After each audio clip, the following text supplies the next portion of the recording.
ಚಿತ್ರ. ಇಲ್ಲ, ಸಿನಿಮಾ ಅನ್ನೋದು the space and time distortion is cinema ಅಂತ. ಸಿನಿಮಾ ಕಾಲಾತೀತ ಅಂದರೆ ಕ್ರಿಯೇಟಿವ್ 2024 ಡಿಜಿಟಲ್ ವರ್ಲ್ಡಲ್ಲಿ ತಲೆ ಇರೋರು, ಯು ಗಾಟ್ ಇಟ್, ಅವರು ಮಾಡುವಂತಹ ಚಿತ್ರಗಳು ಕಾಲಾತೀತವಾಗಿರುತ್ತೆ. ಅದಕ್ಕೆ ಯಾವ ಬೌಂಡ್ರೀಸ್ ಇಲ್ಲ. ಇದು 1983 ನಡೆದ ಕಥೆ ಅಂತಂದರೆ ಅವತ್ತಿನ ರೌಡಿಸಮ್ ಕಥೆ ಯಾವುದೋ ಒಂದು, ಇದು ಸತ್ಯ ಕಥೆ ಅಂತ ಹೇಳಿ ನೋ. ಈಗ ಮಠ ನಾವು ಮಾಡಿದಾಗ 2006 ಮಾಡ್ತೀವಿ, ಮಾಡಿ ಪಬ್ಲಿಸಿಟಿ ಎಲ್ಲ ಮಾಡಿ ಅದು ರಿಲೀಸ್ ಮಾಡಬೇಕು ಅಂತ ಕಾಯ್ತಾ ಇರ್ತೀವಿ. ಅದರ ಮಾರನೇ ದಿನ ರಿಲೀಸ್ಗೆ ಪ್ಲ್ಯಾನಿಂಗ್ ನಡೀತಾ ಇರುತ್ತೆ, ಮೀಟಿಂಗ್ಗಳು ನಡೀತಿರುತ್ತೆ. ಆ ಟೈಮಲ್ಲಿ ಕಂಚಿ ಮಠದಲ್ಲಿ ಹಣ ಬೀಳುತ್ತೆ. ನಾವು ಯಾವತ್ತೂ ತೋರಿಸಿದ್ದು ಅದನ್ನು. ಸೊ ಕಾಲಾತೀತದ ಅರ್ಥವೇ ಅದು. ಸಾರಿ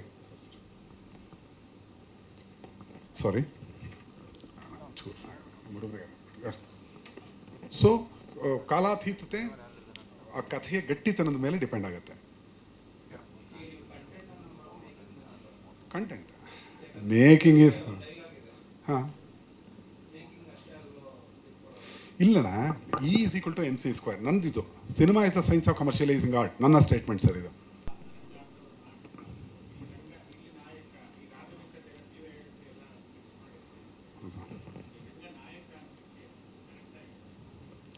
ರಂಗನಾಯಕ ನನ್ನ ಕಥೆಯನ್ನು ಏನೂ ಬಿಟ್ಕೊಡೋದಿಲ್ಲ.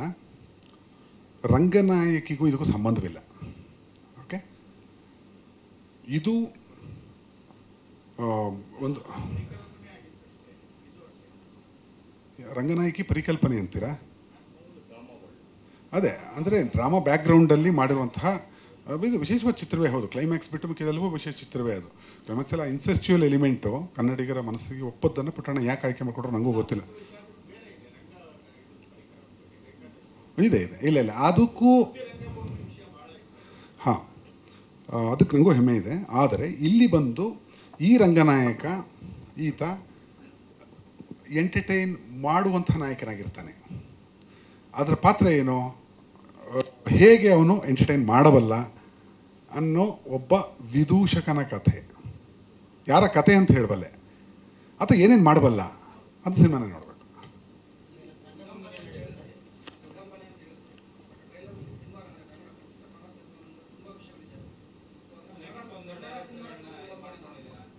ಇದು ಮಾಡ್ಕೊಂಡಿದ್ದೀನಿ, ಏನು ಮಾಡ್ಕೊಂಡಿದ್ದೀನಿ ಹೇಳಿ ಸರ್?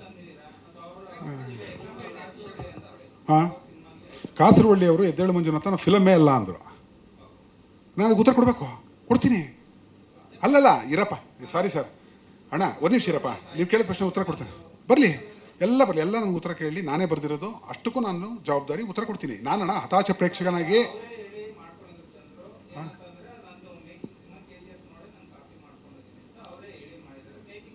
ಯಾವ ಚಂದ್ರು ಸರ್, ಎಲ್ಲೇಳಿ ಚಂದ್ರ ಬಗ್ಗೆ ಎಲ್ಲಿ ಮಾತಾಡಿದ್ದೀವಿ? ಯಾರೋ ಸೀಲ್ ಚಂದ್ರು ಅಂತ ಯಾವನ ಬಗ್ಗೆನೋ ಹೇಳಿದ್ದೀನಿ. ಅವ್ರು ಯಾರೋ ಸರ್, ಅವ್ರು ದೊಡ್ಡ ಡೈರೆಕ್ಟ್ರು ಸರ್, ನಾವುಗಳು ನಾನ್ ಸೆನ್ಸು ಸರ್. ನಾನು ಅವನ ಬಗ್ಗೆ ನಾನೇ ಯಾಕೆ ಮಾತಾಡ್ಲಿ ತಂದೆ? ಸೀಲ್ ಚಂದ್ರು ಅಂತ ಕೇಳಿಸ್ಕೋಬೇಕು. ಇನ್ನೊಂದು ಯಾಕಲಾ? ಹಾಂ ಅಷ್ಟೇ, ಡನ್. Yes sir, S. ಇಲ್ಲಿ ಅದಕ್ಕೆ ಮುಂಚೆ ನಾನು ಒಂದೆರಡು ಮಾತಲ್ಲಿ ಮುಗಿಸ್ಬಿಡ್ತೀನಿ, ನಡೀಲಿ ಸಂವಾದ.